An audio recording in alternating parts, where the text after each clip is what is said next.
Now, how do you exactly understand the relationship of the Son and the Holy Spirit to the Father? The church fathers are very clear. The way that you understand the uniqueness of the Son and the uniqueness of the Holy Spirit is, though they share everything in common with the Father with regards to the divine nature, they have personal qualities, personal characteristics.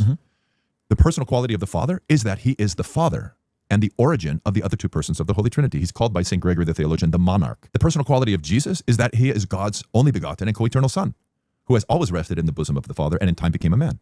The personal quality of the Holy Spirit is that he proceeds from the Father, who is his origin. The error of the filioque, which was inserted into the Nicene Creed, which did not have the filioque and could never have had the filioque because it was considered a heresy when it began to be talked about in the first millennium. The problem with the filioque is that it destroys the theological principles that have been revealed about how we know who God is and what are the characteristics of the persons of the Trinity, by suggesting that a quality which is not a matter of the divine nature belongs to the Father and to the Son and not to the Holy Spirit. The principle is whatever doesn't belong to the divine nature, whatever, that means eternality, omniscience, omnipotence, all of those things are qualities of being God.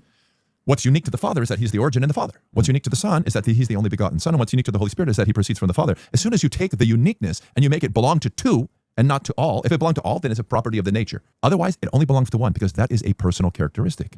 To suggest that the Father and the Son share something in common that is not a matter of the nature, that the Holy Spirit does not share in, is a serious violation of traditional theology. That's saying that they share the co-origin of the Holy Spirit, but it's not a matter of divine nature. Therefore, there's something about the relationship to the Father and the Son that the Spirit doesn't share in. That is outrageous. Forgive me, that is outrageous. And it leads necessarily to a demotion of the role of the Holy Spirit in the church, which in the Orthodox mind is exactly what you have received as a result of putting that in the creed. Besides the fact, we're not even addressing the issue of the impropriety of changing the creed, which can only be done by an ecumenical council, not by a pope. When did they change the creed? 1009. Oh, okay. So this is quite a while later. Yeah. 100%. And there were multiple attempts to change it that the Pope squashed. 6th century, then again under the Franks in 800, they actually suggested that the filioque was originally in the creed and that we took it out. Nuts. Anyway, so this is the patristic principle is whatever is not shared in common in the divine is unique to the person.